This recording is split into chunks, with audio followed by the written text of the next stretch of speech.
Bonsoir, bienvenue à toutes et à tous dans cette session d'information sur la télévision Labari. Nous sommes dimanche 4 septembre 2022. L'invité du journal du dimanche sur la télévision Labari reçoit ce soir M. Oumar Himassouley. Il est membre du comité exécutif de la Fédération nigérienne de football, la FENIFOOT. M. Oumar, bonsoir. Bonsoir. Merci de répondre à l'invitation de la télévision Labari pour parler de l'actualité qui est la qualification de l'équipe nationale de football. Le MENA a prime pour la phase finale du CHAN Alger 2023. Je rappelle que vous êtes le président de la commission des compétitions au sein du comité exécutif. Merci donc de répondre. Nous allons y venir à vous dans quelques instants. Juste le temps de voir ces quelques faits de l'actualité de ce dimanche, des faits pas tout à fait réluisants. Nous allons notamment démarrer par ce drame familial à Zender. En effet, 6 personnes d'une même famille sont décédées de suite d'une intoxication alimentaire selon des sources locales là-bas. Il s'agit des populations donc de 6 membres d'une famille du quartier Tawala. C'est dans le premier arrondissement communal de la ville de Zender. Je propose à cet effet de suivre les explications et les détails sur ce drame avec notre correspondant à Zender, Ben Salah Moussa. Ce drame familial à Zender, c'est un événement qui s'est survenu le 31 août dernier d'après des informations parvenues à la direction régionale de la santé publique. Et aussitôt, une équipe d'investigation a été dépêchée sur le lieu. Une famille d'au moins 10 personnes, dont 8 ont mangé le plat incriminé. Tous étaient tombés malades, avec malheureusement 6 décès à la date d'aujourd'hui et 2 en hospitalisation à l'hôpital national de Zender. Il s'agit pour nous d'investiguer et d'essayer de comprendre les phénomènes. Un temps soit peu, et pour qu'on puisse prévenir la survenue aussi ou la propagation du problème. Depuis hier nuit, à faire le déplacement, à faire les prélèvements éventuels de tout ce qui peut être suspect, parce qu'on ratisse large. Oh oui, et là vous voyez bien, étant donné qu'il y a une maison en construction ou un bâtiment en construction de la même concession, et avec tout ce que vous voyez comme briques et d'autres effets, il faut forcément dégager tout ça là à la recherche d'un éventuel élément, indice qui peut nous orienter, que ce soit un animal, quelqu'un genre un reptile ou un rongeur, que sais-je encore, mais l'équipe est à pied d'œuvre, nous sommes là en train de le faire. Et d'ores et déjà tout ce qui concerne l'herbe qu'ils ont consommé, nous l'avons prélevé à plusieurs endroits. Et nous allons transmettre à qui des droits pour analyse. Après cela, quand nous aurons le résultat, les autorités compétentes vont dire exactement ce qui pourrait expliquer cette catastrophe. Cette catastrophe, justement, ce drame est lié à une contamination ou disons intoxication alimentaire selon un membre de la famille. Ils ont mangé des sortes de nourriture. Le matin, ils ont pris les dambou copto. Mais les dambou copto là, même il y a des talibés qu'ils ont pris, ils n'ont rien eu. Mais la nuit, ils ont pris des spaghettis. On pensait que c'est le truc des spaghettis. Là, nous surtout, on suspend les lézards là qui est dans la chambre là. On suppose que c'est ça quoi. Maintenant, lorsqu'ils ont consommé, lui, le père de la famille, il n'était pas à la maison. Comme lui, c'est un commerçant, donc il est parti. Et là, après ce commerce, ses activités du commerce. Maintenant, arrivé à la maison, il a passé chez son grand frère, donc mon père, pour manger là-bas. Donc lorsqu'il était venu, lui déjà, il n'a pas pris la nourriture. Maintenant, dans la nuit, il l'a réveillé pour dire que vraiment ça ne va pas. Donc maintenant, même au cours de chemin, avant d'arriver au niveau de l'hôpital, donc il y a eu des décès des enfants. Et depuis ce jour-là, à chaque jour, on enregistre 1 à 2 décès. Maintenant, donc, en total, on totalise 6 décès. Donc, actuellement, encore, il y a 3 qui sont allongés au niveau de l'hôpital. Mais ce qui est préoccupant jusqu'à maintenant, on ne sait pas de quoi il s'agit. Je ne sais pas, ils n'arrivent pas à détecter la maladie. Normalement, elles sont au niveau de l'hôpital national. Tout homme conscient doit être inquiet, même pas moi, même toute la population doit être inquiet. Si aujourd'hui c'est ton voisin, demain c'est l'autre, si on n'a pas une capacité de prise en charge de ce tel pilote, ça veut dire que personne n'est en sécurité. Les autorités sanitaires sont en train d'examiner la nourriture et d'essayer de comprendre le phénomène afin de sauver la population de cette catastrophe.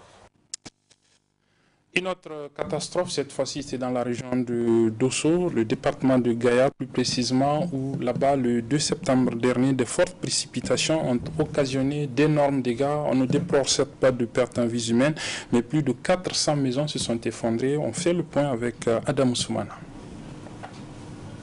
Plus de 400 maisons effondrées et d'importants dégâts matériels. C'est le triste bilan de l'inondation provoquée par de fortes précipitations enregistrées le vendredi 2 septembre 2022 à Gaïa. Les sinistrés qui se chiffrent par centaines de ménages ne savent plus à quel sein se vouer.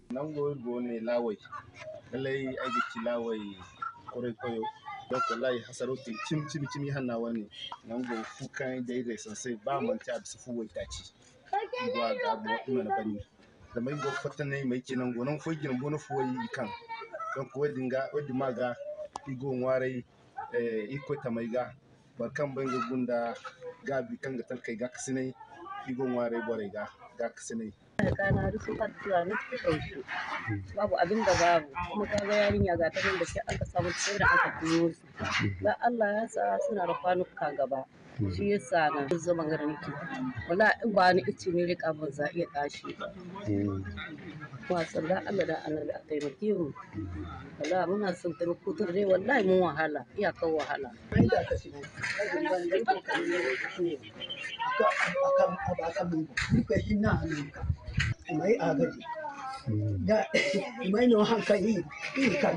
Le maire de la commune urbaine a fait le tour de la ville en compagnie de certains responsables des services techniques pour constater de visu les dégâts causés. Nous sommes en train de visiter les dégâts causés par des fortes pluies diluviennes dans la journée du 22 septembre 2022. Donc ici nous sommes à des dégâts d'une maison qui est tombée, qui s'est écroulée sur une vieille femme. L'appel que nous avons à lancer à l'endroit de tous les partenaires techniques de l'État, c'est vraiment de venir à l'aide de ces sinistrés qui sont en train d'être recensés pour qu'on puisse avoir une situation exhaustive par les services compétents et remonter l'information. Une réponse prompte est attendue pour alléger les souffrances de ces populations victimes d'inondations, surtout que la saison des pluies semble encore avoir de beaux jours devant elle. Voilà, nous avons notre invité, M. Oumar Hima Souley. Je le disais, il est membre du comité exécutif national de la Fédération nigérienne de football. Monsieur Oumar, bonsoir à nouveau. Bonsoir. Alors, je le disais, nous allons parler avec vous donc, de cette actualité. Hier, l'équipe nationale de football, le MENA A-Prime, c'est-à-dire le MENA qui regroupe les joueurs locaux qui évoluent dans le championnat national, s'est qualifié donc pour la phase finale du CHAN, donc la Coupe d'Afrique des Nations, réservée donc à cette catégorie de joueurs qui va se dérouler en janvier-février prochain, donc 2023 en Algérie. Le MENA s'est qualifié donc après sa victoire 3-1 face au Togo. À l'issue donc des deux matchs, c'est le Niger qui l'emporte. D'abord, quelques impressions, vos impressions en tant que comité exécutif, mais surtout président de la commission des compétitions. Oui, merci. Merci de nous donner l'occasion ce soir pour nous exprimer par rapport à cette merveilleuse qualification de notre équipe CHAN pour l'Algérie 2023. Donc c'est vraiment un sentiment de joie et de satisfaction qui m'anime en tant que, dans un premier temps, nigérien et aussi en tant que responsable du football nigérien.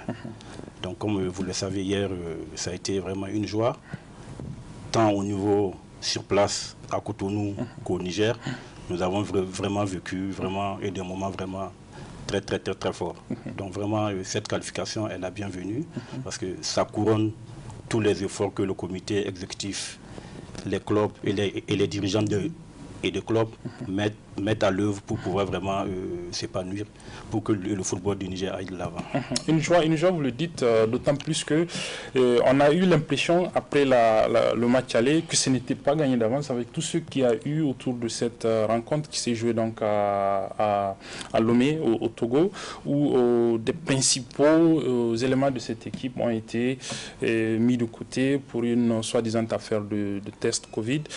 Dites-nous davantage sur ce feuilleton-là, parce que ça a quand même un peu donné des doutes chez les Nigériens. Est-ce que le match aller retour serait tel qu'il a été hier, par exemple? Bon, comme vous le savez, hein, c'est le football, c'est vrai, il y a le fair play, mais bon, c'est de bonne guerre. Donc nos amis et frères togolais ont eu peur parce que nous avons eu écho des préparations de tout ce qui se tramait avant notre arrivée à Lomé. Donc moi je mettrais ça dans le compte de la peur et de vouloir coûte que coûte à tout prix, si je veux dire entre guillemets, avoir la victoire. Mais malheureusement c'est des comportements malheureux qu'on ne doit pas avoir aujourd'hui dans le football moderne. Mais qu'est-ce qui s'est réellement passé en fait? Voilà, au juste, à notre arrivée à Lomé, l'équipe est arrivée le jeudi 25. Donc vendredi, il y a eu un test Covid pour l'ensemble de la délégation. Donc après la sortie des résultats, on se retrouve avec 8 membres de la délégation du Niger positifs, dont 7 joueurs et l'entraîneur adjoint. Et en plus, même le commissaire au match, qui est l'œil de la CAF, qui devrait attester de tout ce qui devrait se passer sur le terrain, a été aussi testé positif. Donc, allez-y comprendre ce que ça veut dire. Donc, quand nous avons reçu le test, nous avons fait un contre-expertise, mais malheureusement, c'est le même laboratoire qui devait faire la contre-expertise. Voilà, c'est le même laboratoire. Donc les résultats ont été confirmés. Les résultats ont été confirmés. Chose que nous avons pris avec fair play. Nous sommes du bon d'accord. Ok, si c'est ainsi, nous allons jouer. Malheureusement, nous avions joué, nous avons perdu 1-0. Ok, oui, ça a été pris avec fair play, mais on a vu quand même la réaction de l'entraîneur, le coach Harouna Abdoula, à la suite du match. Il était tout remonté. Bon, c'est de bonne guerre. Il a parfaitement raison parce que c'est le premier responsable de l'équipe, du staff technique. Donc, étant là-bas, c'est lui qui était quand même en mesure de quand même parler, protester. Bon, malheureusement, il n'a fait que faire ce qu'il pouvait faire. Et Dieu merci, peut-être que nous allons en venir au match retour. Il a parlé, et c'est vrai, du Covid, mais bon, ça c'est... Il a parlé à chaud, il a dit ce qu'il ressentait. Il a même dit qu'on va rendre le coup. Qu'est-ce qu'il fallait comprendre par là? Est-ce que c'est sur le plan technique qu'il allait rendre le coup, comme il l'a fait, ou bien c'était autre chose qui était prévu? C'est vraiment stratégique. C'est un fin technicien. Donc, il sait pourquoi il a dit que le Niger allait rendre le coup. Et nous avons vu hier et le coup a été rendu sur le terrain. Et justement, on va le suivre après cette qualification. Hier, donc, juste après la rencontre, il a tenu à s'exprimer donc face à la presse, juste après cette victoire que son équipe, le coach Harouna Abdoula, donc, a remporté face à l'équipe du Togo, 3-1. On va le suivre et puis revenir avec notre invité. Après, il faut aller demander aux joueurs togolais qu'est-ce qu'ils ressentent après le match. C'est un jeu physique, on s'est préparé physiquement pour ça et on leur a soumis cela. Je pense que ça a été payant parce qu'on a pu exploiter ces deuxièmes balles et on a pu les amener à l'assaut sur le but. Je pense que sur le troisième but, sur le penalty, je pense que c'était l'idée. Oui, on n'est pas une équipe très technique. On a des joueurs qui sont techniques, mais de façon collective, on a du travail à faire, ça nous le savons, surtout au niveau de nos attaquants. Je pense qu'il faut améliorer ce comportement, dans la capacité à jouer ensemble, dans la capacité à combiner et pour contrôler ce bloc défensif. Ok, on sera en Algérie, c'est le travail qui nous attend ici, je viens Inch'Allah. On ne peut jamais anticiper sur ce qui va se passer sur le terrain. On peut les prévoir, en parler, éventuellement déterminer le comportement à avoir. Quand on sera confronté à ces situations, on a été capable de mener au score. À la mi-temps, on a un peu voulu fêter parce qu'il y avait beaucoup d'ambiance alors que le match n'était pas gagné. À la limite, je pourrais dire que je ne suis pas très surpris sur l'égalisation des Togolais au vu de ce qui s'est passé dans nos vestiaires. Il fallait rester concentré, le match n'était pas gagné. Je pense qu'ils ont su réagir malgré ce but encaissé. On a tenté de garder le ballon, alterner Jolo et Joku. Je pense que sur la deuxième mi-temps, on a eu à faire tout. Oui, il y a du travail à faire, on va le faire. Oui, les forts ont été plus présents dans les courses. Ils s'appuient sur leur technique. C'est une équipe très technique qui peut maîtriser, qui peut avoir des enchaînements de 3, de 4, de 5, 6 passes sans. Mais ils ont. En fait, la qualité des joueurs, c'est la puissance physique. Nous, à l'endurance, je pense qu'on les domine maintenant. Et s'il fallait continuer ce match, ils craqueraient, c'est sûr. C'est sûr, ils vont craquer. Et heureusement qu'ils ne sont pas venus au Niger jouer sous félicitations à ces jeunes. J'avais promis de le faire et ils l'ont fait de la plus belle manière. Je pense que tout s'est passé sur le terrain. Ils sont allés chercher ces 3 buts pour éliminer le Togo. Déjà, première mi-temps, on les menait 1-0.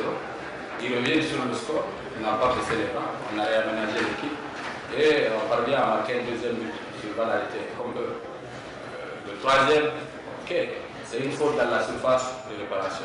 La décision, c'est à l'arbitre de le prendre, il l'a pris et on l'a assuré. Et je dis bravo à ces jeunes, félicitations et bon courage à l'équipe togolaise. Je dirais encore bravo à ces jeunes parce que c'est ce qu'ils ont montré aujourd'hui. Je pense que ces 3 buts qu'on pouvait les marquer en première minute, personne ne criait au scandale. C'est vrai. Sur une mi-temps, on n'a eu aucun tir des Togolais sur 45 minutes. Ils étaient retranchés aux abords de leur surface. Ils ont créé la densité. Oui, ils nous ont gênés. On a tenté de les contourner par un jeu aérien. Sur ça, on arrive à marquer. Et comme eux d'ailleurs, sur leur bande arrêtée. Et je pense qu'il fallait trouver la ressource, d'abord physique et mentale, pour aller chercher ces 3 buts. On a marqué le deuxième sur balle arrêtée et le troisième est venu tout seul. Parce qu'on le méritait, amplement. C'est un jeu physique, on s'est préparé physiquement pour ça et on leur a soumis cela. Je pense que ça a été payant parce qu'on a pu exploiter ces deuxièmes balles et on a pu les amener à l'assaut sur le but. Je pense que sur le troisième but, sur le penalty, je pense que c'était l'idée. Oui, on n'est pas une équipe très technique.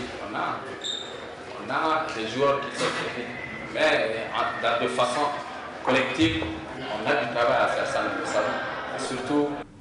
Voilà, c'était donc Haroun Abdoula, le sélectionneur du MENA à Prime, hier juste à la suite du match qui a opposé l'équipe nationale donc, du Niger à celle du Togo, avec à la clé la victoire de l'équipe du Niger qui consacre donc la qualification de notre équipe du MENA à Prime donc aux phase finale de la CHAN Algérie 2023 qui va se dérouler donc du 8 janvier plutôt au 4 février. Alors, le coach Abdoula a confirmé ce que vous disiez, tous ces jeux sur le terrain, c'était donc stratégique, ces menaces, on va dire entre parenthèses, et il a dit que c'était vraiment mérité de la part des joueurs. Alors, déjà, est-ce que l'équipe est rentrée et comment cette célébration de cette qualification, comment elle s'organise au niveau du comité exécutif de la FENIFOOT?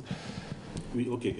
L'équipe n'est pas encore rentrée. Okay. Donc, elle rentre demain par un vol à 17h. Okay. 17h de Niamey. Donc, l'avion atterrit demain à 17h. Okay. Donc, le comité exécutif, nous attendons d'abord l'arrivée de l'ensemble de la délégation. Okay. Et après, les cérémonies, après la cérémonie d'accueil. Okay. Probablement que nous allons nous retirer et envisager maintenant l'avenir. D'accord. Et l'avenir, c'est justement ces phases finales qui vont se dérouler, comme je le disais, du 8 janvier prochain au 4 février. Et c'est la 4e fois que le MENA à Prime donc, se qualifie pour cette compétition qui a sa 7e édition, qui sera sa 7e édition. Au niveau de la préparation, c'est vrai que le coach de a commencé à entrevoir déjà ce qui est prévu sur les aspects techniques, avec des faiblesses notamment, il dit, au niveau de l'attaque, au niveau du jeu collectif et tout le reste. Mais de façon plus globale, cette préparation pour que cette participation aussi soit remarquable comme les précédentes, comment vous l'envisagez au niveau de la FENIFOOT, en rapport bien sûr avec les autorités? Bon, écoutez, j'ai ma petite idée. Vous savez, nous ne sommes pas à notre première participation.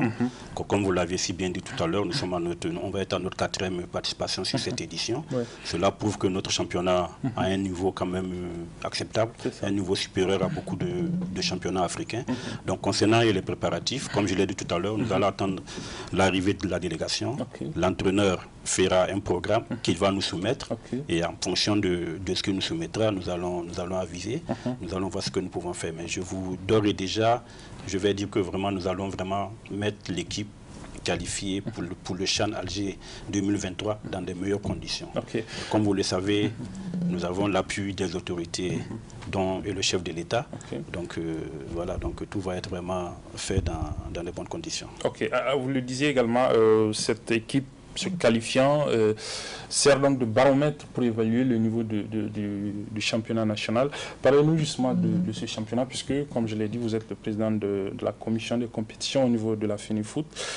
C'est vrai que l'équipe composé des joueurs locaux qui évoluent donc dans le championnat, c'est qualifié. Mais on a l'impression que le championnat national de football n'est pas assez visible. On ne l'entend pas, par exemple, comme on entend les autres championnats des autres pays, malgré les prouesses. Qu'est-ce qui se passe? Tout à fait, merci. Donc, nous allons parler de notre championnat, comme je l'ai dit tout à l'heure, qui fait partie des meilleurs championnats d'Afrique. Et la preuve, comme je l'ai dit tout à l'heure, 4 participations sur 7, c'est pas donné à n'importe quel pays. Nous faisons partie du cercle fermé des admis au CHAN. Donc par rapport à la visibilité du championnat, et nous sommes, c'est vrai que, parce qu'il faut le dire, ça fait pratiquement 4-5 ans que nous jouons notre championnat sans sponsor. Tout ce que nous faisons repose sur la fédération. Il n'y a pas de sponsor? Pas de sponsor, chose qui n'est pas normale. Pas du tout. Voilà, donc nous exhortons aujourd'hui, parce que et les choses parlent d'elles-mêmes, parce que quand on participe à 4 CHAN, cela veut dire qu'il y a un travail qui est fait au niveau de la FENUFOOT. Donc franchement, nous saisissons cette occasion pour demander aux différentes sociétés de venir vraiment sponsoriser le football nigérien. Alors, organiser un championnat sans sponsor, comment ça se passe? Comment vous débrouillez, j'ai envie de dire? Ma foi, difficile. Parce que vraiment difficile tenir pratiquement 9 mois sur 12 un championnat qui se joue, parce que nous avons trois niveaux de compétition. Nous avions la compétition phare qui est la Super League qui se joue en 26 journées avec 14 clubs. La Ligue nationale qui se joue en 2 fois 18 journées avec 20 clubs et la phase de la Ligue régionale. Donc vraiment, c'est pas du tout facile. Nous rencontrons vraiment énormément de problèmes pour boucler notre saison. C'est vraiment pas facile. Jouer un championnat sans un sponsor, c'est dû à quoi selon vous? Qu'est-ce qui se passe? Pourquoi? Est-ce que vous ne faites pas assez d'offensives? Est-ce que les entreprises, en tout cas les sponsors qui sont censés à vous accompagner, ne sont pas...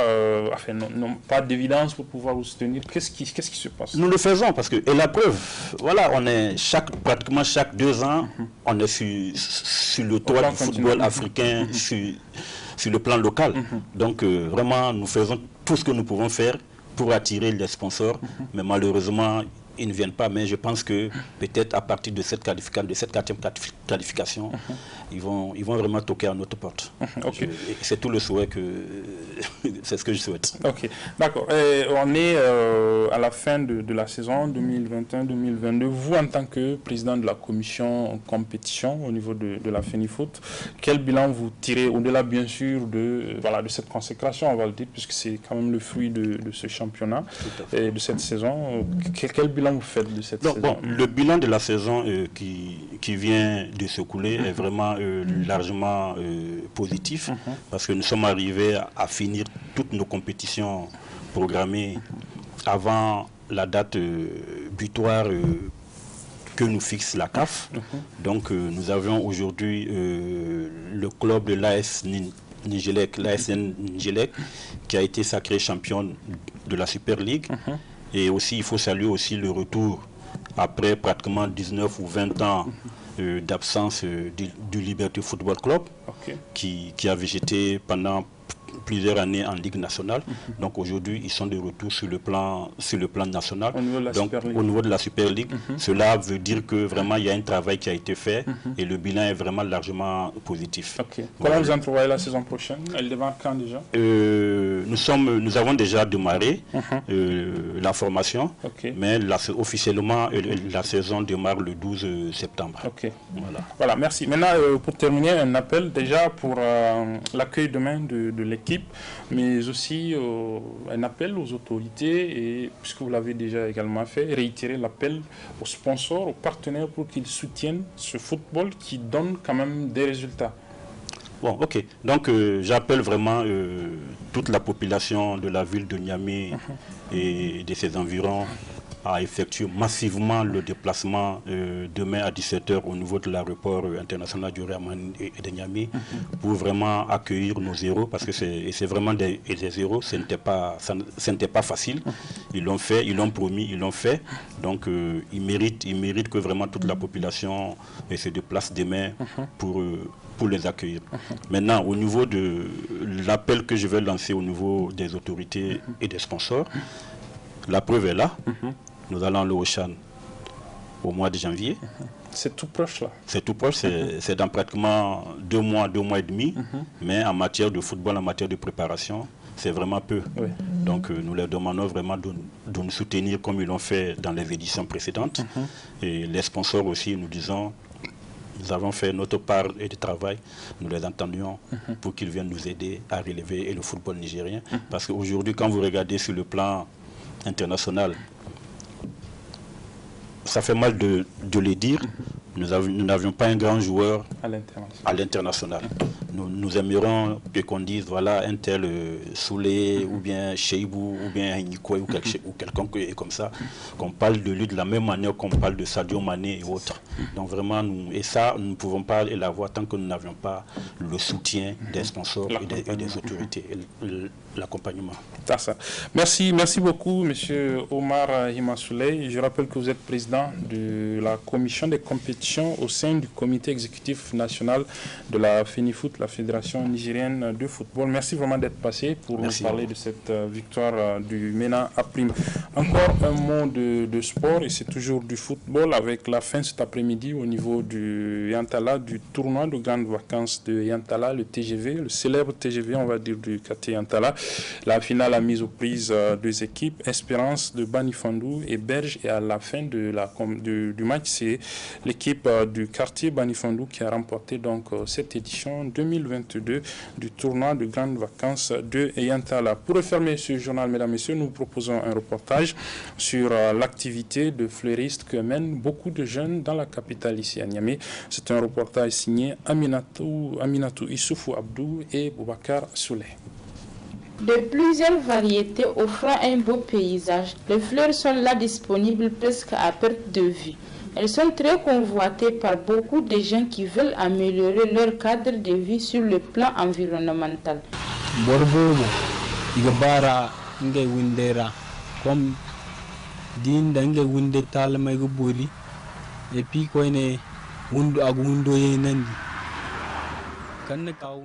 Beaucoup l'utilisent pour la décoration de la maison et ça permet de sentir bon. Ça aide à rafraîchir la maison. J'ai fait mon apprentissage avec mon grand frère jusqu'à trouver mon propre endroit. Les prix de ces fleurs varient en fonction du choix. Les fleuristes affirment s'en sortir assez bien compter en réalisant souvent des chiffres d'affaires pouvant avoisiner 15 000 francs par jour. Il y a beaucoup de bénéfices si on s'impatiente. Même si c'est 25 francs, voire 100 francs, c'est à toi de voir comment gérer. Dieu merci, on s'en sort bien des fois. Ça ne marche pas tous les jours. En fin de compte, ces fleuristes exerçant cette activité depuis des années arrivent à bien écouler leurs marchandises.